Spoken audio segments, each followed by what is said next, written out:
بسم الله الرحمن الرحيم. الحمد لله الذي هو الأول والآخر والظاهر والباطن، والصلاة والسلام على أشرف الأنبياء والمرسلين سيدنا ومولانا ومقتدانا أبي القاسم محمد. اللهم صل على محمد وآل محمد وعلى أهل بيته الطيبين الطاهرين المعصومين، سيما بقية الله في الأراضين المهدي المنتظر، أرواحنا وأرواح العالمين لتراب مقدمه الفداء، ولعنة الله على أعدائهم ومنكر فضائلهم وغاصب حقوقهم إلى قيام يوم الدين. وقال الله تعالى وهو أصدق القائلين: قل لا أسألكم عليه أجرا إلا المودة في القربى. صلاة.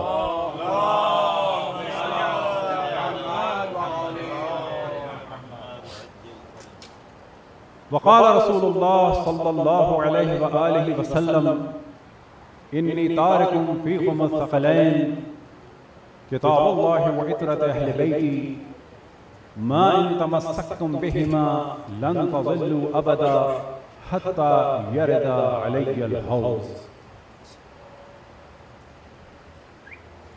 وقال الإمام الحسين عليه السلام: إني لم أخرج أشرا ولا بطرا ولا مفسدا ولا ظالما، إنما خرجت لطلب إصلاح في أمة جد رسول الله، أريد أن أأمر بالمعروف وأنهى عن المنكر، وأسير بسيرة جدي رسول الله وأبي علي بن أبي طالب. صلى الله. اللهم صل على محمد وآل محمد.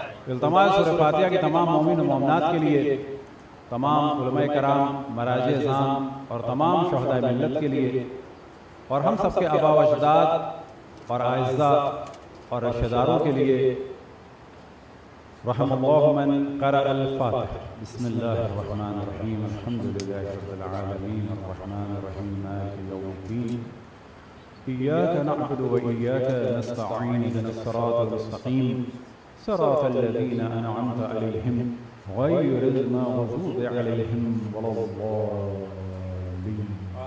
اللهم صل على محمد وآل محمد وعجل. کل محرم کی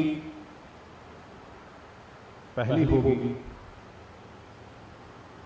لیکن ترتیب اسی طرح چل رہی ہے کیونکہ شب لگنے والی ہے. مسائل اور ان اعتبار سے بس یہ تصور کریں کہ پہلی مجلس جو اصل موضوع ہوگا ہمارا انشاءاللہ، اگر اللہ سبحانہ و تعالیٰ نے زندگی دی، مہلت دی، وہ ہے مولا امیر المؤمنین علیہ السلام کے فضائل. لیکن ہمیشہ جو ہماری روش ہے وہ یہ کہ پہلے تو یہ بتائیں کہ ان کے فضائل کیوں. تو فی الحال اختصار کے ساتھ یہ بتاتے چلیں کہ فضائل بیان کرنے کی وجہ یہ ہوتی ہے کہ بتایا جائے کہ جن کو ہم اپنا امام مانتے ہیں، جن کی امامت کا اعلان بحکم خدا تبارک و تعالی رسول اللہ صلی اللہ علیہ وآلہ وسلم نے فرمایا،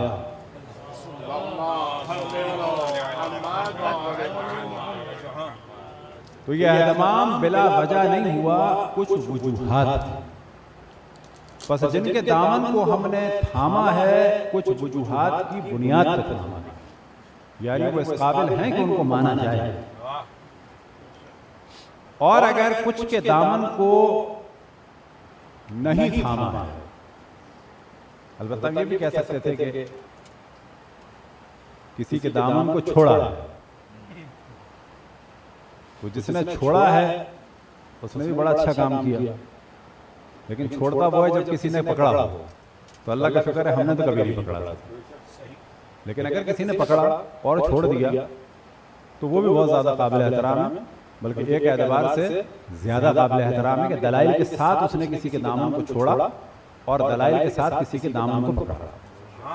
اور ہمارے یہاں جو فضائل بیان کیے جاتے ہیں دنیا تشیع میں، اس وقت ایک ماحول بنایا جا رہا ہے کہ فضائل جو ہے وہ جہلا کی چیز ہے اور کرنٹ افیئر جو ہے پڑھے لکھے لوگوں کی چیز ہے۔ تو کرنٹ افیئر بھی ضروری ہیں، لیکن یہ ممبر جو ہے وہ 10ویں درجے کے صحافیوں کی گپیں لڑانے کی جگہ نہیں ہے۔ صحافی بھی کون سا؟ 10ویں درجے کا۔ 10ویں درجے کے صحافیوں کی باتیں کیا ہوتی ہیں؟ پولیو کا ویکسین نہ لگاؤ، اس کے اندر ایک سازش چل رہی ہے، کرونا کا ویکسین نہ لگاؤ، اس کے اندر فلانی سازش چل رہی ہے۔ یہ ہوتے 10ویں درجے کے صحافی، جبکہ ویکسین کا موضوع ڈسکس کرے گا صحافی نہیں، جو ویکسین کا اسپیشلسٹ، جو وائرس کا اسپیشلسٹ۔ ہر ڈاکٹر کو بھی حق نہیں۔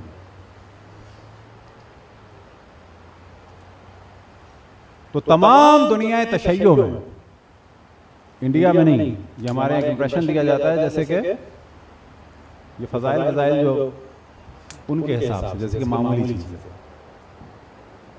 اور شاید یہ انڈیا پاکستان کی چیز ہے۔ نہ، ایران میں بھی جو سب سے زیادہ موضوع ڈسکس ہوتا ہے وہ امامت ڈسکس ہوتا ہے۔ وجہ کیا ہے؟ وجہ یہ ہے کہ اگر صحیح دین چاہیے تو پہلے آپ کو صحیح امام کو پہچاننا، اور صحیح امام کو پہچاننے کے لیے آپ کو جاننا ہوگا کہ واقعاً اس کے کوئی فضائل ہیں کہ نہیں ہیں۔ قرآن کس کی جانب دعوت دیتا ہے؟ اشرف الانبیاء کس کی جانب دعوت دیتے ہیں؟ بس انہی سے دین لیا جائے۔ اور جب صحیح اللہ سبحانہ و تعالیٰ کو مانا جائے گا، دیکھیں پرستش کسی کی بھی ہو سکتی ہے، لیکن صحیح عبادت کس کی ہوگی؟ اللہ سبحانہ و تعالیٰ کی۔ لیکن کب مانا جائے گا صحیح؟ کہ جب اللہ کے مقابلے میں آنے والوں سب کی عبادت کو ترک کیا جائے۔ لہذا اسلام پہلے مرحلے میں الا اللہ سے شروع ہوتا ہے پیغام، یا لا الہ سے شروع ہوتا ہے؟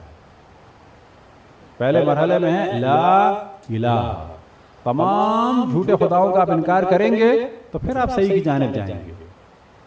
ایک ساتھ سب کو نہیں مان سکتے آپ۔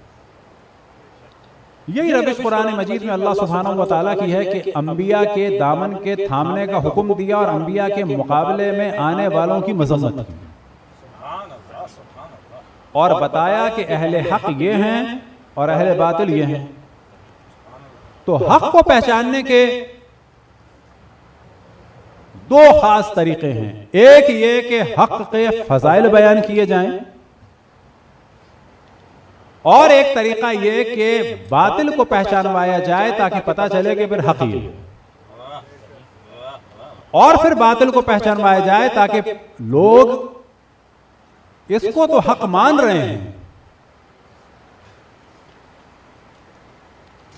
کہیں اس کو بھی حق مان لیں گے تو کیا ہوگا؟ نتیجہ نکلے گا یعنی مولا امیر المومنین حق ہیں اور جو ان کا دشمن ہے اس کے بارے میں ہم خاموش ہیں، کچھ نہیں کہہ رہے۔ فرض کریں ہمارے یہاں اس وقت یہ تربیت دی جا رہی ہے، کچھ نہ کہو کے بعد 100 سال کے بعد کیا ہوگا؟ صحیح تھی۔ اس وقت یہی بعض لوگ کہیں گے کہ آپ نے کیوں نہیں بتایا ہماری جنریشن کو، 50 سال ہمیں تو نہیں پتا چلا کہ کوئی باطل تھا کہ نہیں تھا، ہم تو یہی سمجھ رہے تھے اولڈ از گولڈ، اس زمانے میں جو بھی تھے اچھے لوگ تھے۔ یہی ماحول بنایا جا رہا ہے نا کہ پہلی قرن کے جو لوگ اچھے تھے، دوسری قرن کے جو لوگ تھے وہ اچھے تھے، جنہوں نے اشرف الانبیاء کو دیکھا وہ سب اچھے تھے۔ تو یہ جو تھیوریز دی جاتی ہیں یہ یوں دی جاتی ہیں کہ حق اور باطل کو ملا دیا جائے۔ یہ بالکل ایسا ہے کہ جیسے مسجد میں اللہ سبحانہ و تعالیٰ کی عبادت ہو رہی ہو، ساتھ میں ایک مجسمہ بھی رکھ لیں۔ آپ کہہ نہیں ہم تو براڈ مائنڈڈ لوگ ہیں، ہم نہیں کسی کو برا کہتے،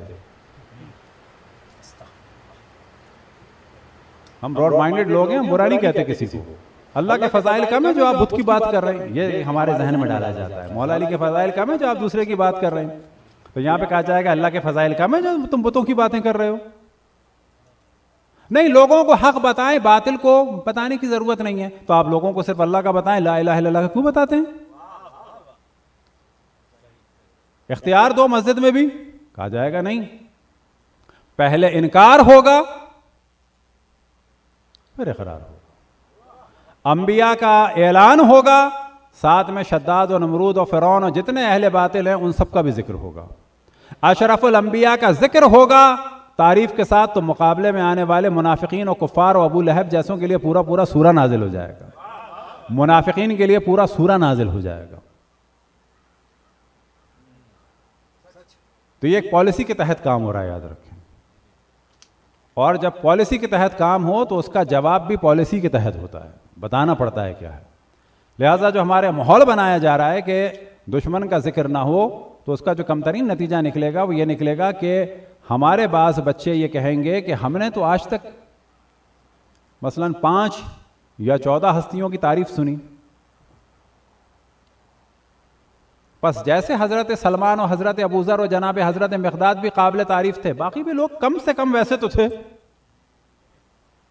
کم سے کم تو ویسے تھے، ایسے مان لیں گے نا. یا وہ سوچیں گے کہ ہمارے خطبہ کی نالج اچھی نہیں تھی، متعصب تھے، انہوں نے بس یہی 14 ہستیوں کا ذکر کیا، باقی کا ہمارے استاد نے بتا دیا، باقی کا ہمارے ٹیچر نے بتا دیا، باقی کا ذکر انہوں نے بتا دیا. اور یہ ہمیں بتایا جا چکا ہے کہ جن لوگوں نے اشرف الانبیاء کو دیکھا جو اس زمانے کے لوگ تھے وہ سب کے سب متبرک لوگ تھے، چاہے وہ جیسے بھی ہوں. تو ہماری ہی محافل میں ضروری ہے کہ اہل بیت کے فضائل بیان ہوں، لیکن دلائل کے ساتھ. ہماری ہی محافل میں ضروری ہے کہ اہل بیت کے دشمن کو پہچانوایا جائے دلائل کے ساتھ. اور کس طریقے سے؟ کہ گالی گلوچ نہ ہو. اب یہ جملہ کہا جاتا ہے کہ جی ہمارے ممبر سے دشمنان اہل بیت کو گالیاں دی جاتی ہیں. ہم نے آج تک اپنی پوری زندگی میں نہیں دیکھا کسی نے گالی دی ہو. آپ نے کسی نے دیکھا کسی کو گالی دیتے ہوئے؟ کبھی کسی کو گالی نہیں دی. حقائق بیان کیے ہیں. اب حقائق بیان کرنے میں کیا کریں؟ یہ ہماری مقدماتی گفتگو ہے. فرض کریں کہ جنگ جمل ہوئی، کس نے کی؟ آپ کہیں نہیں ہم نہیں بتا سکتے. نہیں، واقعا جنگ جمل کس نے کی؟ بیزنٹائن امپائر آئے تھے. اب آپ پوچھے جائیں ایک شیعہ سے بار بار، جنگ جمل میں بیزنٹائن امپائر والے آئے تھے؟ نہیں کہ ہم نہیں بتا سکتے، اختلاف ہو جائے گا. اچھا رومن امپائر والے آئے تھے؟ نہیں ہم نہیں بتاتے. اچھا چائنا والے آئے ہوں گے؟ نہیں یہ اختلافی باتیں آپ کا. اچھا پھر جاپان کے سامورائے آ گئے وہ گھوڑے دوڑاتے ہوئے؟ اچھا وہ بھی نہیں آئے تھے. پھر جو یورپ کے پیگنز وغیرہ تھے، یا جو ایک وہ اس زمانے میں ان کا نام ذہن سے نکل رہا ہے، وہ سمندری ڈاکوؤں کا پورا ٹولہ تھا، کیا کہتے ہیں ان کو؟ ہاں وہ آ گئے تھے. نہیں ملکہ وکٹوریہ آئی تھی؟ نہیں وہ نہیں آئی ہوگی تو کوئی الزبتھ آئی ہوں گی. بالآخر کس نے کی جنگ جمل؟ اب آپ ایسے پوچھتے چلے جائیں، ہم کہیں گے نہیں ہم نہیں بتاتے، غلط بات ہے. بابا ہمیں بتانا ہوگا کہ حضرت عائشہ تھی. ہم نے آج تک نہیں دیکھا کسی نے ان کو گالی دی ہو، لیکن یہ ہمیں بتانا ہوگا کہ رسول کے جانشین پر اور ان کے عقیدے کے اعتبار سے چوتھے خلیفہ پر، کہ جن کے لیے آج یہ ماحول بنایا جاتا ہے، جو خلیفہ کو نہ مانے وہ کیا؟ کافر. جو خلیفہ کو پہ لعنت بھیجے وہ کیا؟ کافر. جو خلیفہ کو گالی دے وہ کیا؟ کافر. لیکن جو خلیفہ پہ تلوار کھینچے وہ کیا؟ رضی اللہ. اچھا آج یہ کام آپ کریں تو سب کافر. کل علی ابن ابی طالب علیہ الصلوۃ والسلام کو گالیاں دیں، کوئی بات نہیں، آن لائن کے لیے رضی اللہ. مولا امیر المومنین کو 90 سال سے زیادہ 120 سال تک گالیاں دی جائیں، لعنتیں بھیجی جائیں، کوئی بات نہیں، بڑے لوگ تھے. اچھا اور کیا؟ ان کی نسل کو قتل کر دیا جائے، افراد کو قتل کر دیا جائے، بدترین ظلم کا سلسلہ ہو، کوئی بات نہیں، آپ ڈسکس نہ کریں. تو یہاں پہ کہا جاتا ہے کہ علمی موضوعات کو, تاریخی موضوعات کو طریقوں سے بیان کرنا ہوگا. یہ نہیں ہو سکتا کہ جنگ جمل جو ہے وہ سامورائی نے کی تھی. کوئی لکھنا چاہے لکھ دے, آپ میں سے کوئی چاہے لکھ دے کہ جنگ جمل جو ہے وہ سامورائی قبیلے کی ایک لیڈی آئی تھی, کہہ دیجیے, اس کا نام بھی بنا دیجیے مثال کے طور پر. جاپانی کسی اچھی سی خاتون کا نام رکھ کے کر دیں, آپ لکھ دیں آپ ویکیپیڈیا پہ, ہو جائے گا, مشہور ہونے کو ہے. لیکن کوئی تو بالآخر ریسرچ کر کے کہے گا کہ یہ اس کا تعلق چائنا جاپان سے نہیں تھا. وہ جنگ جو تھی جنگ جمل میڈ ان چائنا نہیں تھی, بالکل پیور جنگ تھی. میڈ ان چائنا نہیں تھی, کیا مراد؟ پاکستان کا ایک اسکول کا ٹیسٹ کا پیپر جو ہے وہ سوشل میڈیا پہ آیا تھا, اس میں اپوزٹ کا سوال ہو رہا تھا. لارج کیا ہو جائے گا؟ Small. Hot cold. Younger older. Genuine تو بچے نے لکھا تھا چائنا.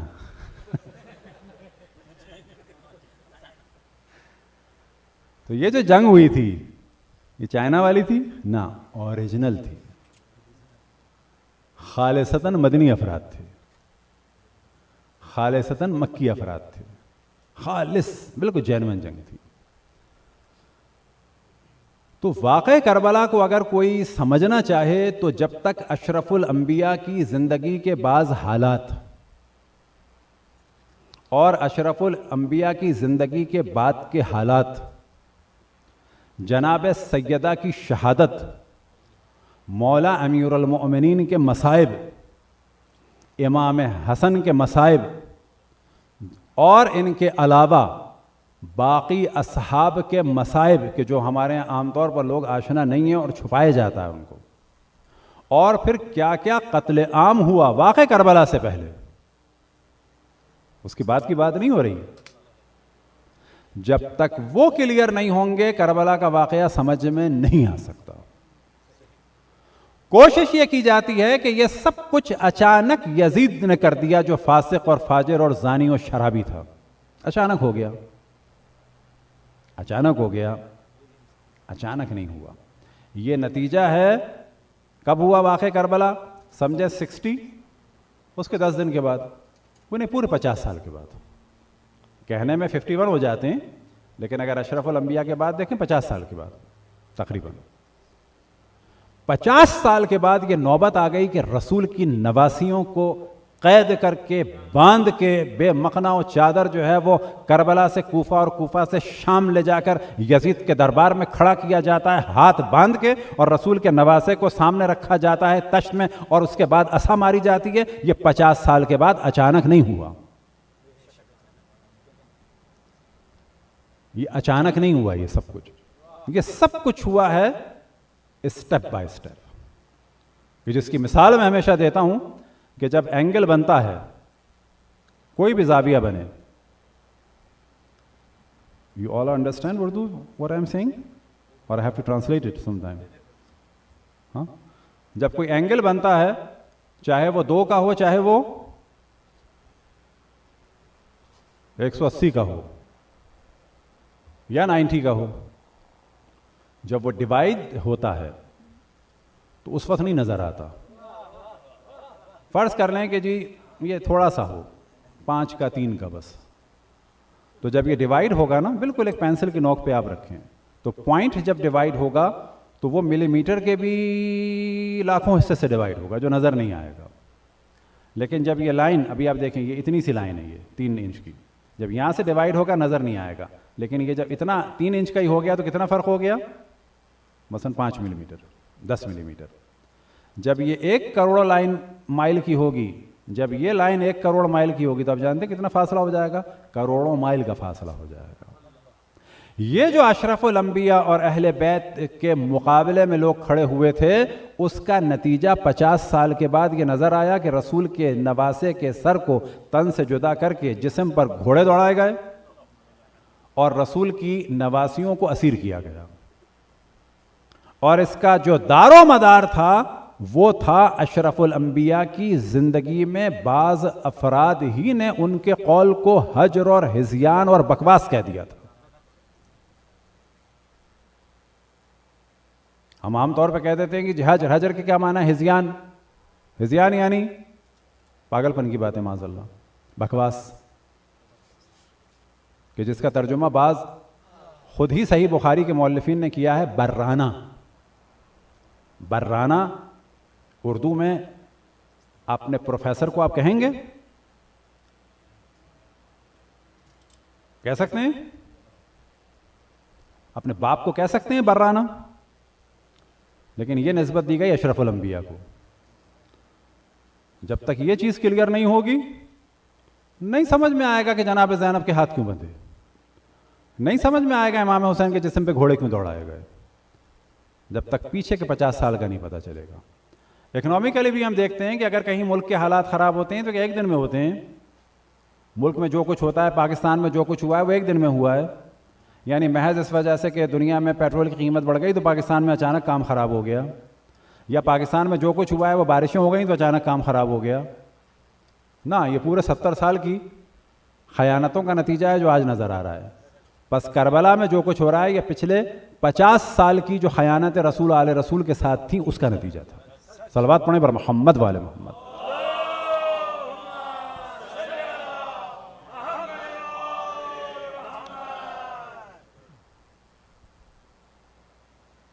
چاہے ہم عشرہ پڑھیں چاہے خمسہ، شروع کی 1-2 مجالس کسی بھی ٹاپک پہ ہوں، اس میں ہم گو کے پہلے دن کے مصائب رکھتے ہیں، دوسرے دن کے بھی رکھتے ہیں، لیکن زیادہ فوکس اس میں جناب سیدہ کے مصائب پر ہوتا ہے۔ اگر جناب سیدہ کے گھر کا گھراؤ نہ ہوا ہوتا تو کبھی بھی امام حسین کا گھراؤ نہ ہوتا، وہاں ہوا تو یہ ہوا۔ اگر جناب سیدہ کے تازیانہ نہ پڑتا تو کبھی بھی یہ نہ ہوتا۔ اب ہم یہ ذکر اس وجہ سے کر رہے ہیں کہ جب مصائب بیان ہوں تو کوئی یہ توجہ نہ سوچے کہ مثلا یہ ایام فاطمیہ نہیں ہے، نہ، کربلا خود شہادت حضرت فاطمہ سلام اللہ علیہا کا نتیجہ ہے۔ کربلا خود اس پیر کے دن کا نتیجہ ہے کہ جب اشرف الانبیاء کے قول کو حجر و ہذیان و بکواس اور برانہ کہا گیا تھا۔ کربلا خود اس دن کا نتیجہ ہے کہ جب مولا امیر المؤمنین کے خلاف لوگ سقیفہ میں جمع ہوئے تھے۔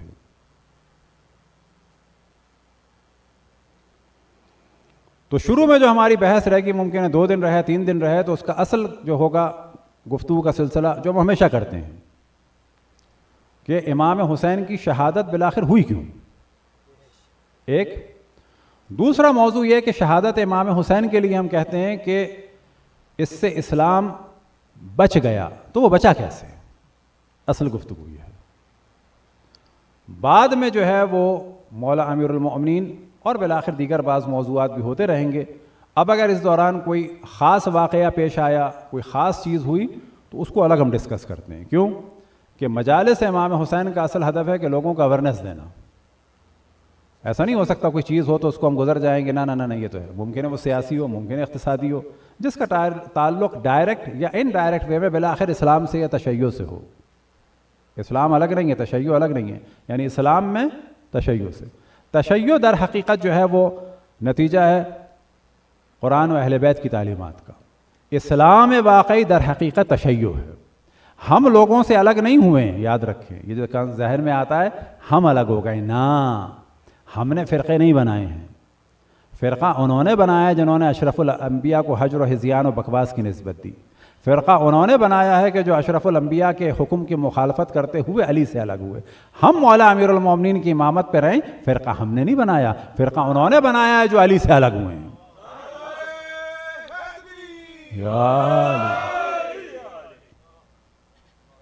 فرقہ ہم نے نہیں بنایا ہے، فرقہ انہوں نے بنایا ہے جنہوں نے جنگ جمل کی۔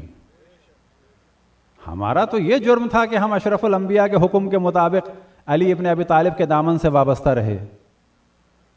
ہم جنگ جمل میں بھی مولا امیر المومنین کے ساتھ رہے، فرقہ انہوں نے بنایا۔ ہم جنگ صفین میں بھی مولا امیر المومنین کے ساتھ رہے، فرقہ انہوں نے بنایا۔ ہم مولا امیر المومنین پہ ہر زمانے میں درود پڑھتے رہے، فرقہ لعنت پڑھنے والوں نے بنایا۔ ہم قرآن سے دین لیتے رہے، فرقہ انہوں نے بنایا۔ تو کبھی یہ ذہن میں نہ آنے دیں اسلام اور شیعت نہ، ہم سے الگ ہوئے ہیں لوگ۔ ہم یہ مانتے ہیں کہ اشرف الانبیاء معصوم ہیں، ہم یہ مانتے ہیں کہ اشرف الانبیاء جو ہیں وہ سب سے زیادہ علم رکھتے تھے. ہم یہ عقیدہ رکھتے ہیں کہ اشرف الانبیاء غلطیاں نہیں کرتے تھے. ہم یہ عقیدہ رکھتے ہیں کہ اشرف الانبیاء لکھنا بھی جانتے تھے, پڑھنا بھی جانتے تھے. فرقہ ہم نے نہیں بنایا, فرقہ انہوں نے بنایا جنہوں نے اشرف الانبیاء کو نسبت دی, کئی دفعہ خودکشی کی کوشش کی. فرقہ انہوں نے بنایا کہ جنہوں نے اشرف الانبیاء کے لیے ربیع الاول سے شور مچانا شروع کرتے ہیں کہ نہ لکھنا جانتے تھے, نہ پڑھنا جانتے تھے, امی تھے. اب اگر کوئی اشرف الانبیاء کو امی کہہ رہا ہے, ہم اشرف الانبیاء کو جو ہے وہ اللہ سبحانہ و تعالیٰ کے بعد سب سے زیادہ علم والا کہہ رہے ہیں, تو یہ اگر بحث ہو رہی ہے تو فرقہ کس نے بنایا ہے؟ کس نے بنایا فرقہ؟ ہم ان کی وجہ سے ہم بھی جاہل کہنے لگے ہیں اشرف الانبیاء کو تاکہ اتحاد ہو جائے. اتحاد ضروری ہے تمام ادیان کے ساتھ, اور تمام اہل سنت کے جتنے فرقے ہیں سب ہمارے بھائی ہیں. لیکن کیا ہم ان کو صحیح بات نہ بتائیں؟ مثال کے طور پہ بخاری کا ٹاپک ہے, جا کے آپ دیکھ لیں, ورنہ ہم حوالہ دے دیں گے. اور ڈریں اس سے کل کوئی فرانس سے کیریکیچر بنائے اور اس میں بخاری کا حوالہ لکھا ہو, ہم تو پہلے ہی کنڈم کر دیتے ہیں بخاری کو, تاکہ اگر کیریکیچر بنے گا ہم کہہ دیں گے ہمارا تعلق ہی نہیں ہے, ہم تو ڈسون کرتے ہیں. ہم تو واضح کہتے ہیں اشرف الانبیاء کو سمجھنا ہے تو آل رسول سے سمجھو. ابھی انڈیا میں جو ہوا سلسلہ یہ شادی والا, یہ ہم نے 5 سال پہلے کہا تھا کہ اشرف الانبیاء کی جو شادی کی نسبت دی جا رہی ہے گلے پڑے گی. پڑ گئی گلے کی نہیں پڑی؟ اب کر رہے ہیں ڈینائی لوگ. اب کیوں کر رہے ہیں ڈینائی؟ کیوں کہ دشمنان رسول اللہ نے اس کو جھنجھنا بنا لیا. اب آپ دیکھیں لیکچر پہ لیکچر آ رہے ہیں کہ نہیں اتنی شادی نہیں تھی. جب ہم کہتے تھے کہ بابا جناب عائشہ کی جب شادی ہوئی ہے وہ طلاق شدہ خاتون تھیں, کم سے کم 24-25 سال کی تھیں منیمم. ہم یوں کہتے تھے کہ آپ حضرت خدیجہ کے مقابلے میں ان کو چھوٹا کر رہے ہیں, لیکن ان کو چھوٹا کر کے رسول اللہ کو چھوٹا کر رہے ہیں آپ. آج یہ سب کہہ رہے ہیں. اب اگر ہم نے یہ نہ کہا ہوتا تو کیا ہوتا؟ روز قیامت سوال ہوتا کہ تم لوگوں نے رسول کا دفاع کیوں نہیں کیا. آج یہ سب کے سب زور لگاتے ہیں امی کے معنی ہیں کہ پڑھے لکھے نہیں تھے. ہم کہتے ہیں نہیں, امی کے معنی یہ ہے کہ ماں کے جسم سے ہی پڑھے لکھے پیدا ہوئے تھے, یعنی کہ جیسے تھے ویسے ہی ہیں. ماں کے جسم سے جیسے تھے ویسے ہی ہیں, کوئی چینج نہیں آیا. کہیں سے ادھر ادھر سے, شام سے, مصر سے, ادھر سے ادھر سے, اسکندریہ سے جا کے نہیں لیا نالج, کسی نے آ کے نہیں پڑھایا. حضرت ابو طالب نے بھی نہیں پڑھایا. علم اللہ سبحانہ و تعالیٰ کی جانب سے ہے.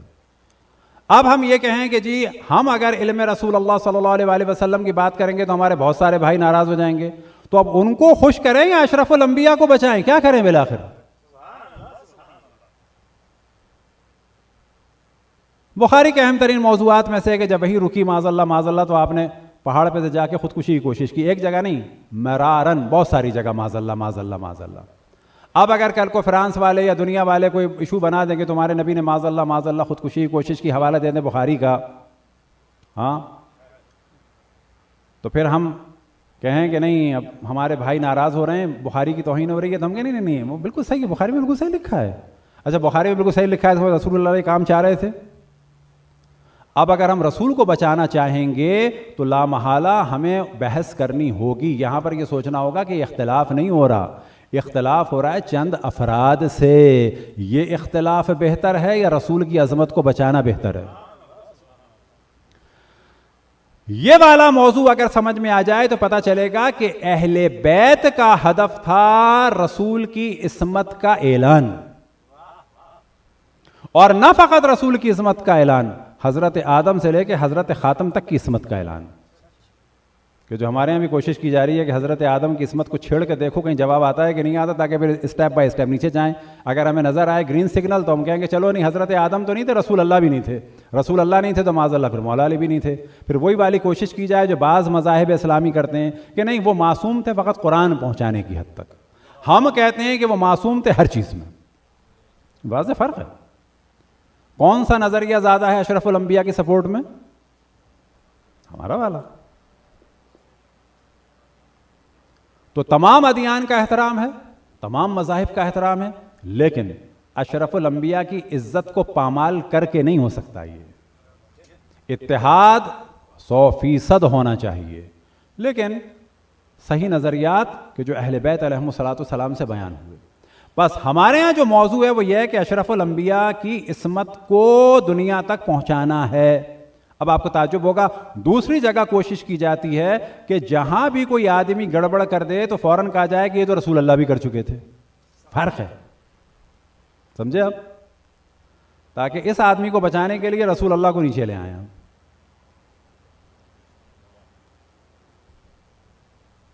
یہ ایک واضح فرق ہے.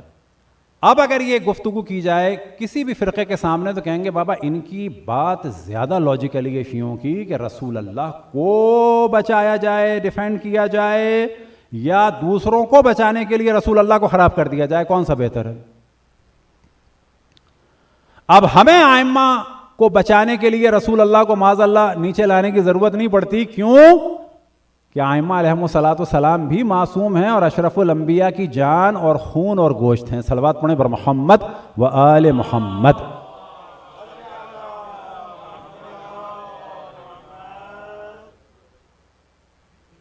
بس واقعہ کربلا جو شروع ہوا وہ اشرف الانبیاء کی زندگی سے شروع ہو چکا تھا. اب جب یہ آپ بات کریں گے تو فوراً کہا جاتا ہے کہ تاریخ تو جھوٹی ہے, اصحاب قرآنی شخصیات ہیں. یہ اس وقت ڈسکشن چل رہا ہے جو لیٹسٹ ہے. بالکل وہ کہتے ہیں تاریخ غلط ہے, حدیث بھی غلط ہے. اچھا کیا ہیں اصحاب؟ قرآنی شخصیات ہیں. اچھا قرآنی شخصیات ہیں تو پھر کیا پتا کوئی خلیفہ تھا کہ نہیں تھا؟ قرآن میں تو نہیں ہے.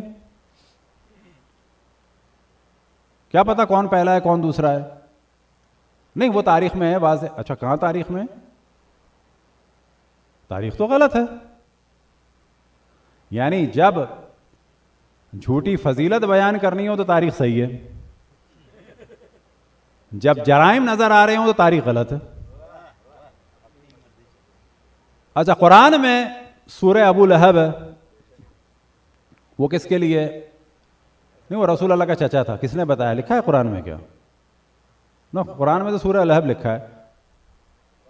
ممکن ہے ابو لہب جو ہے کوئی ہو, اسی کسی کے نام کی کنیت ہو, نام فلانا تھا یہ کنیت ہے اس کی. یہ کیسے پتا؟ کہاں لکھا ہے قرآن میں کہ یہ ابو لہب جو ہے وہ چچا تھا؟ یہ کہاں لکھا ہے قرآن میں کہ ابو لہب جو ہے وہ باقی لوگ نہیں تھے؟ کہیں لکھا ہے؟ شک ہے. قرآن میں سورہ منافقین ہے, ممکن ہے بہت سارے لوگ منافق ہوں. نہیں یہ نہیں تھے, وہ تھے. کہاں ہے نام؟ وہ تاریخ میں 11-12 نام. تاریخ تو غلط ہے.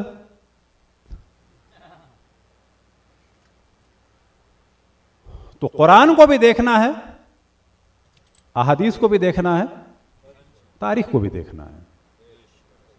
اگر قرآن کو چھوڑو گے, اگر احادیث کو چھوڑو گے تو بہت کچھ چھوڑنا ہوگا.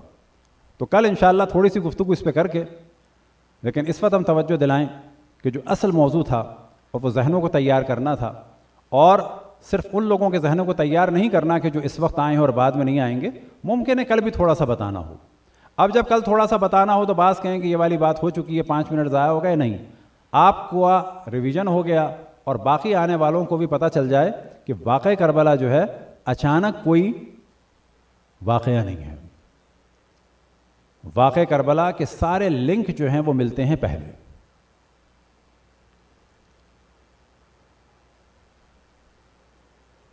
کہ کبھی صلح حدیبیہ کی مخالفت میں لوگ کھڑے ہوتے تھے,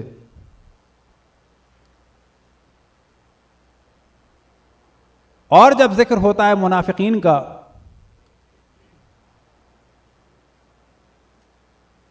تو وہاں یہ بھی نظر آتا ہے کہ فوراً اعتراض کیا جاتا ہے کہ اگر کسی کو منافق مان لیا جائے تو جی وہ تو وہیں رہتے تھے رسول اللہ کے دور میں, تو رسول اللہ کے دور میں تو باقی منافقین بھی رہتے تھے. رسول اللہ نے تو منافقین کی نماز بھی پڑھائی, نماز جنازہ. کون سا منافق ایسا ہے جس کو جلایا گیا ہو؟ کیا رسول اللہ نے کسی منافق کو جلوایا؟ نہ, دفن بھی کروایا, نماز جنازہ بھی ہوئی. وجہ کیا ہے؟ کہ منافق وہ ہوتا ہے کہ جس کے دل میں کفر ہو. زبان سے اس نے کہہ دیا لا الہ الا اللہ, صحیح ہے, ایکسیپٹیبل, شادی جائز ہو گئی, اس کا کھانا جائز ہو گیا, اس کا ذبیحہ جائز ہو گیا, اگر وہ مر جائے تو اس کا غسل و کفن واجب ہو گیا. مسلمانوں کے قبرستان میں اس کو دفنایا جا سکتا ہے، لیکن یہ منافق آخرت کے اعتبار سے کفار سے زیادہ برا ہے۔ وجہ کیا ہے؟ وجہ یہ ہے کہ اگر آپ کی فوج، اور یہ آپ دیکھ سکتے ہیں کہ اشرف الانبیاء کی جنگوں میں بھی ہوا، عام حالات میں بھی دیکھیں، آپ کے پاس فوج ہے 8,000 کی، مقابلہ ہے 10,000 والوں سے، آپ پلاننگ کر رہے ہیں 8 کا اور 10 کا، پتہ چلا کہ نہیں، پلاننگ کرنی چاہیے تھی 2 کی اور 14 کا، کیونکہ وہاں 8 ہمارے پاس تھے، اس میں 6 تو منافق تھے، 6,000۔ آپ پلاننگ کر رہے ہیں کہ وہاں سے حملہ ہوگا، منافق اتنا خطرناک ہے کہ آپ کو 6,000 کا خطرہ اندر سے ہوگا، وہاں سے نہیں ہوگا 1.5 میل کے فاصلے سے، اندر سے ہوگا۔ اس وجہ سے منافقین کے بارے میں زیادہ مذمت آئی۔ اور ایک موضوع بتاتے چلیں پھر مصائب کی جانب۔ آخری سورہ جو ہے وہ تھا سورہ توبہ، اور وہاں پر اشرف الانبیاء اور تمام مسلمانوں کو جو اللہ سبحانہ و تعالیٰ نے پیغام دیا کہ جس سے کلیئر ہو جائے کہ اللہ سبحانہ و تعالیٰ کیا فرمانا چاہتا ہے۔ وَمِمَّنْ حَوْلَكُمْ مِنَ الْأَعْرَابِ مُنَافِقُونَ، کہ تمہارے اے مسلمانوں جو ارد گرد اعراب ہیں نا، بدو یہ گاؤں دیہاتوں میں، یہ منافق ہیں۔ وَمِنْ أَهْلِ الْمَدِينَةِ مَرَدُوا عَلَى النِّفَاقِ، یہ سورہ توبہ کی آیت نمبر 100 اور 101 کو ہمیشہ یاد رکھیں ڈھونڈیں۔ وَمِنْ أَهْلِ الْمَدِينَةِ مَرَدُوا عَلَى النِّفَاقِ، اہل مدینہ میں ایسے ہیں جو نفاق میں شدید ہیں۔ کسی شہر کے بارے میں اگر نفاق سے اللہ نے ڈرایا تو اہل مدینہ تھے وہ، یہ چیز ذہن میں رکھیں۔ ہمارے میں بڑا لگا دیا کہ اہل کوفہ اہل کوفہ اہل کوفہ، قرآن میں اہل مدینہ کا ذکر ہے۔ رسول کی آل کے خلاف پہلے اہل مدینہ اٹھے تھے، کربلا میں بعد میں ہوا تھا جو کچھ ہوا تھا۔ مولا امیر المومنین کو تنگ کرنے والے پہلے اہل مدینہ تھے جو ان کو کوفہ جانا پڑا تھا۔ امام حسن کے جنازے پہ اہل مدینہ نے تیر چلائے تھے۔ جناب سیدہ کی مظلومیت اہل مدینہ کے سامنے تھی۔ اہل مدینہ کو معلوم تھا کہ اشرف الانبیاء جب جاتے ہیں کسی جنگ میں تو سب سے آخر میں جس کا دیدار کرتے ہیں تو وہ فاطمہ ہیں۔ اہل مدینہ کو معلوم تھا کہ جب آتے ہیں کہیں سے تو سب سے پہلے کسی دروازے پہ جاتے ہیں تو کون سا دروازہ ہے؟ فاطمہ کا دروازہ ہے۔ اہل مدینہ کے سامنے جناب سیدہ کا در جلا تھا۔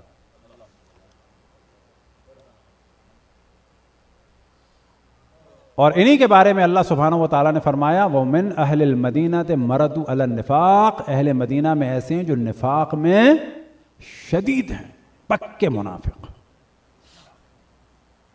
شدید منافق کسی کے جگلی نہیں آیا۔ اور واقع کربلا کا دار و مدار انہی منافقین پر ہے کہ ایک وقت آیا کہ وہ سیدہ کہ جن کا نور ملا تھا معراج کے بعد، جناب سیدہ کس کی بیٹی تھی؟ اشرف الانبیاء کی۔ کب پیدا ہوئی؟ اعلان نبوت سے پہلے یا بعد؟ اعلان نبوت کے بعد۔ کون سے نبی؟ خاتم الانبیاء۔ کن میں سے؟ اولو العزم اور تمام انبیاء کے سید و سالار۔ اب ان کو اللہ سبحانہ و تعالیٰ کی جانب سے ایک تحفہ ملنا ہے۔ یاد رکھیں معراج ایک نہیں ہوئی اشرف الانبیاء کو، معراج بہت ساری ہوئی ہیں، لیکن ہر معراج کا مقام الگ تھا۔ ان میں سے جو ایک معراج ہے وہ تھی کہ جس میں جناب سیدہ سلام اللہ علیہا کا نور سدرۃ المنتہا کے ایک درخت کے پھل کے ذریعے سے اشرف الانبیاء کو اللہ سبحانہ و تعالیٰ کی جانب سے میزبانی کے طور پر وہ پھل اشرف الانبیاء کو دیا گیا، کہ جس درخت کا عالم یہ تھا کہ سدرۃ المنتہا پہ درخت کہ تمام ملائکہ کی توجہ تھی اشرف الانبیاء کی جانب، اور اشرف الانبیاء کی توجہ تھی اس درخت کی جانب کہ یہ درخت کیا ہے۔ اور درخت کے بارے میں یاد رکھیں کہ درخت ہدف نہیں ہوتا، درخت کا پھل ہدف ہوتا ہے۔ اس درخت کے پھل سے اشرف الانبیاء کی میزبانی ہوئی تھی، اور اس پھل کے ذریعے سے جناب سیدہ کے نور کی نہیں، جناب سیدہ کے جسم کی ابتدا ہوئی تھی۔ اب یہاں سے ہم توجہ دلائیں کہ تمام معصومین کی خلقت کی ابتدا نور سے ہوئی، قابل برداشت، سب کو معلوم ہے، صحیح؟ تمام معصومین کی خلقت کی ابتدا کے لیے کسی کے بھی والد کو معراج نصیب نہیں ہوئی۔ اشرف الانبیاء کے والد کی خلقت کے لیے بھی، گو کہ اشرف الانبیاء تھے، کیا ان کے والد کو معراج پہ اشرف الانبیاء کے جسم کی ابتدا کے لیے پھل دیا گیا تھا؟ باقی انبیاء ائمہ کے لیے بھی ہے، خود اشرف الانبیاء کے لیے بھی جنت سے پھل آیا، اس سے ہوا۔ مولا امیر المومنین کے والد کو معراج پہ لے جا کے دیا گیا تھا۔ امام حسن امام حسین کی خلقت کے لیے مولا امیر المومنین کو معراج پہ لے گیا تھا اللہ سبحانہ و تعالیٰ۔ اب آپ تصور کریں یہ اہتمام صرف جناب سیدہ کا تھا، اور یہ اہتمام تھا روح کے لیے نہیں، جسم کے لیے۔ جس کے جسم کا یہ عالم ہو تو اس کے روح کا آپ عالم جانتے ہیں کیا ہے؟ اشرف الانبیاء کی روایت میں نقل ہوا کہ جب وہ جناب سیدہ کا ذکر فرما رہے تھے تو آپ نے فرمایا کہ فاطمہ حوراء و انسیہ، کہ وہ انسان ہیں لیکن حور ہیں، حوروں میں انسان ہیں یا انسانوں میں حور ہیں، یعنی نہ حور ہیں نہ انسان ہیں، انسان ہیں لیکن حوروں سے بلند ہیں۔ تو سوال کرنے والوں نے سوال کیا کہ ان کی خلقت کب ہوئی؟ تو مختلف روایت میں بیان ہوا کہ حضرت آدم سے اتنے 1000 سال پہلے۔ پھر سوال ہوا کہ یہ خلقت جو تھی وہ نور کی صورت میں تھی، یہ بات ہو گئی، یہ نور کہاں تھا؟ تو روایت میں نقل ہوا کہ آپ نے فرمایا فی حقۃ تحت ساق العرش، کہ عرش کے پایوں میں سے ایک پائے کے اندر حقہ کہتے ہیں اس چھوٹی صندوقچی کو یا ظرف کو کہ جس میں جواہرات رکھے جاتے ہیں۔ اب یاد رکھیں کہ نہ عرش ہمارے لیے کلیئر ہے، عرش کوئی ایسی چیز نہیں ہے کوئی فزیکل، کوئی کسی میٹیریل کی، نہ عرش کے ستون ہمارے لیے کلیئر ہیں۔ عرش کی عام طور پر جب تفسیر کی جاتی ہے یعنی قدرت خداوند تبارک و تعالی، عرش کا ستون یعنی خداوند تبارک و تعالیٰ کی قدرتوں میں سے ایک شاہکار، تو خداوند تبارک و تعالیٰ کی قدرت کے شاہکاروں میں سے ایک شاہکار جو ہے وہ نور حضرت فاطمہ سلام اللہ علیہا تھا۔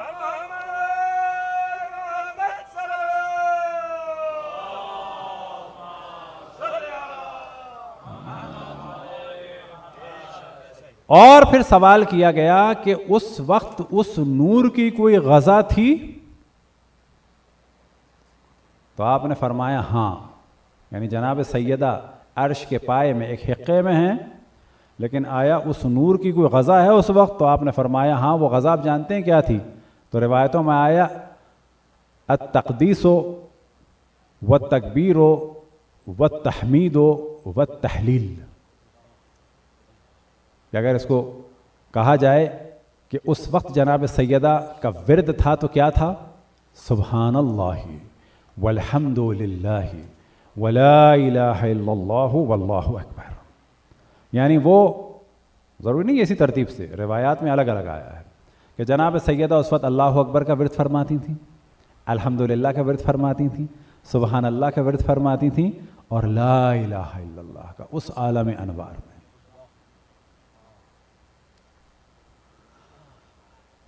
اور اس درخت کی جو خوشبو تھی، سدرۃ المنتہا پہ جو درخت تھا، جب اشرف الانبیاء کو وہ معراج یاد آتی تھی جناب سیدہ کو اپنے گلے سے لگاتے تھے، کبھی ان کے ہاتھ چومتے تھے، کبھی ان کے بال سونگھتے تھے۔ یہ اشرف الانبیاء ہیں، کوئی یہ عام باپ نہیں ہے کہ جس کی کوئی اولاد نہ ہو تو بیٹی سے عشق ہے، یہ اشرف الانبیاء ہیں، یاد رکھیں۔ وما ينطق عن الهوى، کہ جن کا کوئی کلام جو ہے وہ خواہشات کی بنیاد پر نہیں ہے، سب کے سب وحی الہی کی بنیاد پر ہیں۔ جن کے قول کے لیے بیان ہوا وما رمیت اذ رمیت لیکن اللہ رما، کہ یہ پتھر تم نے نہیں پھینکے جبکہ تم ہی نے پھینکے ہیں، جبکہ اللہ نے پھینکے ہیں۔ قول رسول قول خدا، عمل رسول عمل خدا۔ تو جناب سیدہ وہ گلے لگاتے تھے، ان کو دیکھتے رہتے تھے۔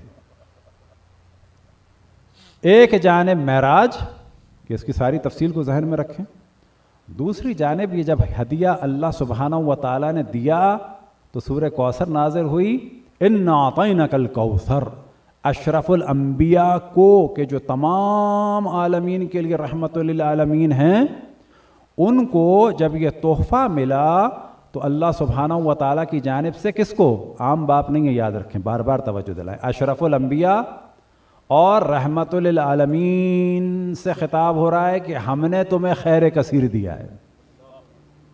خیر کثیر آپ کا ہمارا نہیں ہے، خیر کثیر جو تمام عالمین کے لیے رحمت ہے، اس کے لیے رحمت اور اس کے لیے خیر حضرت فاطمہ سلام اللہ علیہا، کہ اشرف الانبیاء انہیں دیکھتے ہیں اور خوش ہوتے ہیں اور ان کے مصائب ختم ہو جاتے ہیں۔ اشرف الانبیاء اپنے سینے سے لگاتے ہیں، ان کے گلو مبارک کو چومتے ہیں، ان کے ہاتھوں کو چومتے ہیں، ان کے بالوں کو سونگھتے ہیں اور فرماتے ہیں جب مجھے وہی کی یاد تازہ ہو جاتی ہے، سدرۃ المنتہا کی یاد تازہ ہو جاتی ہے، وہ خوشبو جو ہے مجھے ملتی ہے فاطمہ کے پاس سے، اور پھر اس فاطمہ کے لیے فرماتے ہیں ریحانہ، یہ میرا پھول ہے۔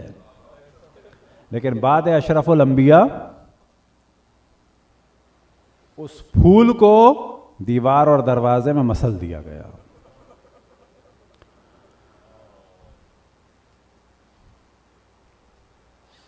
یہی وہ ایام ہیں کہ جس میں مصائب پڑے جاتے ہیں امام حسین علیہ السلام کی روانگی کے۔ اس کو روانگی کہا جائے بہتر ہے، یا مدینے میں جگہ اتنی تنگ کر دی گئی کہ حسین کو نانا کی اور ماں کی اور بھائی کی قبر کو ترک کرنا پڑا، یہ بہتر ہے۔ امام حسین کی روانگی نہیں، کہا جائے امام حسین نے اپنے نانا کے شہر کو ترک کر دیا، شہر کو نہ، نانا کی قبر کو، نانا کی قبر کو ہاں، ماں کی قبر کو، ماں کی قبر کو ہاں، بھائی کی قبر کو۔ یہ روانگی ہے، اور اس روانگی میں ایک شان کے ساتھ نکل رہے ہیں، ایک ایک کر کے اماریاں لگتی ہیں اور بیویاں سوار ہوتی ہیں۔ اس روانگی میں نظر آ رہا ہے کہ آل نبی کسی جنگ کے لیے نہیں جا رہے، مجبوری کے عالم میں نکل رہے ہیں، کوئی فوج تیار نہیں کر رہے، بلکہ اپنی مظلومیت کے ذریعے سے تاریخ میں یہ رقم کرنے جا رہے ہیں کہ رسول کے بعد رسول کی آل پر ظلم کیا گیا۔ صرف مردوں کو نہیں لے جا رہے، خواتین کو بھی لے جا رہے ہیں اور کمسن بچوں کو بھی لے جا رہے ہیں، کہیں خون حسین بھلا نہ دیا جائے۔ کل اگر زندگی رہی توجہ دلائیں گے کہ اسیران کربلا نے کیسے دین کو بچایا۔ امام حسین کے لیے سخت ترین مرحلہ ہے کہ نانا کی قبر پہ جا رہے ہیں اور یہ سوچ کے جا رہے ہیں کہ اب دوبارہ نہیں آئیں گے، ماں کی قبر پہ جا رہے ہیں اور یہ سوچ کے جا رہے ہیں کہ دوبارہ نہیں آئیں گے، بھائی کی قبر پہ جا رہے ہیں، یہ سوچ کے جا رہے ہیں کہ دوبارہ نہیں آئیں گے۔ اس مدینے سے نکل رہے ہیں جو مدینہ تو رسول ہے، بظاہر مرکز اسلام ہے لیکن اسلام کے لیے گنجائش نہیں ہے وہاں، بظاہر مرکز اسلام ہے لیکن اسلام کے لیے گنجائش نہیں ہے۔ تصور کریں کہ ایک وقت آیا نانا کی قبر پہ گئے، ایک وقت آیا کہ ماں کی قبر پہ گئے۔ اب دل یہ کہتا ہے کہ جب نانا کی قبر پہ گئے ہوں گے تو وہ منظر یاد آئے ہوں گے کس طرح سے ماں کو گلے لگاتے تھے، اور جب ماں کی قبر پہ گئے ہوں گے تو ممکن ہے کہ یہ منظر ذہن میں آیا ہو کہ جب امام حسین نے اپنی آنکھوں سے ماں کو دیوار اور دروازے کے درمیان دیکھا تھا، اور ماں کی پسلیاں ٹوٹتے ہوئے دیکھا، ماں کو گریہ کرتے ہوئے دیکھا، جناب محسن کی شہادت کو دیکھا، مولا امیر المومنین نے گلے میں رسی پڑنے کو دیکھا، دل یہ کہتا ہے کہ روتے روتے امام حسین نے سر رکھ دیا ہوگا ماں کی قبر پہ، اور نہ جانے کتنی دیر تک ماں کا مقتل نظر آیا ہوگا۔ حسین تیار ہیں مقتل کربلا کے لیے، قتل ہونے کے لیے جا رہے ہیں، لیکن فی الحال ان کی نگاہوں کے سامنے کیا ہے؟ اپنی ماں کا مقتل ہے، اپنی ماں کے آنسو ہیں، اپنی ماں کا خون ہے، اپنے بھائی کی مظلومیت کا جلوہ نظر آ رہا ہے۔ اجرکم اللہ۔ کبھی امام حسن کی قبر پہ گئے ہوں گے تو اپنی نانا کے ساتھ کی زندگی یاد آئی ہوگی، تو کبھی یہ یاد آیا ہوگا کس طرح سے بھیا حسن کو اپنے سینے پہ سلاتے تھے، کس طرح سے مجھے سینے پہ سلاتے تھے، تو کبھی وہ منظر یاد آیا ہوگا کہ بھائی کے جسم کے کس طرح سے نانا بوسے لیتے تھے، تو پھر وہ بھی منظر یاد آیا ہوگا کہ جس جس جگہ بوسے لیتے تھے وہاں وہاں کیسے تیر لگے تھے۔ اجرکم اللہ۔ دل یہ کہتا ہے کہ ایک وقت آیا ہوگا کہ امام حسین اپنی والدہ سے راز و نیاز کر رہے ہوں گے، اور کبھی کبھی ماں کی آواز بھی آتی ہوگی کہ بیٹا تم جا رہے ہو قربان ہونے کے لیے، صبر کرنا۔ اور شاید اسی دوران کبھی ماں کا یہ جملہ بھی سنائی دیا ہو کہ تمہیں بھی خون دینا ہے جس طرح سے میں نے خون دیا اپنے بابا کی شریعت کو بچانے کے لیے، تمہیں بھی خون دینا ہے یہ بتانے کے لیے کہ رسول کے بعد رسول کی آل کو قتل کیا گیا۔ اجرکم اللہ۔ اب یہ دل کہتا ہے کہ امام حسین کو آوازیں سنائی دے رہی ہوں گی کہ جلا دو، محاصرہ کر لو۔ کبھی تصور کریں ایران میں جب جناب سیدہ کے مصائب بیان کیے جاتے ہیں تو ہمیشہ، اور اکثر علماء، ہمیشہ نہیں تو اکثر علماء کہتے ہیں کہ کبھی کسی باپ کو یا ماں کو مارا جائے اور کمسن بچے دیکھ رہے ہوں، اور ساتھ میں وصیت بھی کی جاتی ہے کہ کسی سے بدترین دشمنی بھی ہو اور باپ فرض بھی کر لیں کہ اس قابل ہے کہ اس کو سزا دی جائے، لیکن بچوں کے سامنے نہ دینا۔ جناب سیدہ سلام اللہ علیہا دیوار اور دروازے کے درمیان تھی، تازیانہ پڑا، جناب زینب اور جناب ام کلثوم اور امام حسن اور امام حسین دیکھ رہے تھے۔ جب آوازیں آ رہی تھیں کہ محاصرہ کر لو اور گھر جلا دیں گے، تو عیناً اس جگہ سے آوازیں آ رہی تھیں جس جگہ سے کل تک آواز آتی تھی اشرف الانبیاء کی آیے تطہیر کی تلاوت کی۔ بالکل اسی جگہ سے آواز آ رہی تھی کہ جس جگہ سے آواز آتی تھی انما یرید اللہ لیذھب عنکم الرجس اہل البیت ویطہرکم تطہیرا، السلام علیکم یا اہل البیت النبوہ۔ اور آج جناب زینب اور جناب ام کلثوم اور امام حسن اور امام حسین دھمکیوں کی آوازیں سن رہے تھے۔ آج جناب سیدہ اپنے بابا کی آیت تطہیر کی تلاوت کی اور سلام کی آواز نہیں بلکہ جملہ سن رہی تھی کہ جتنے لوگ ہیں گھر سے باہر نکل آئیں ورنہ گھر کو آگ لگا دیں گے۔ جناب سیدہ کے گریے کی آواز بلند ہوئی اور کہا کہ اے شخص تو ہم سے کیا چاہتا ہے اور کیوں گھر کو جلانا چاہتا ہے؟ اس شخص نے کہا کہ لوگ گھر سے باہر نکلیں، آ کر بیعت کریں ورنہ گھر کو آگ لگا دیں گے۔ اب ایک وقت آیا کہ حملہ ہوا جناب سیدہ دیوار اور دروازے کے درمیان۔ دل یہ کہتا ہے کہ اب جناب سیدہ نے پہلے تو اپنے بابا کو پکارا، السلام علیکہ یا ابتا، السلام علیکہ یا رسول اللہ، السلام علیکہ یا حبیب اللہ، اہاکذا یفعل ببنتک وحبیبتک، سلام ہو آپ پہ میرے والد ماجد، سلام ہو آپ پہ حبیب خدا، سلام ہو آپ پہ رسول خدا، آپ کے بعد آپ کی حبیبہ اور بیٹی پہ یہ ستم کیا جا رہا ہے۔ دل یہ کہتا ہے کہ جب اشرف الانبیاء نے روتی ہوئی فاطمہ کی یہ ندا سنی ہوگی تو اشرف الانبیاء قبر میں تڑپ کے رہ گئے ہوں گے۔ یا اللہ جس رسول اللہ جناب سیدہ اور ائمہ پہ ظلم کیا ان سب پہ لعنت فرما، ماتم حسین۔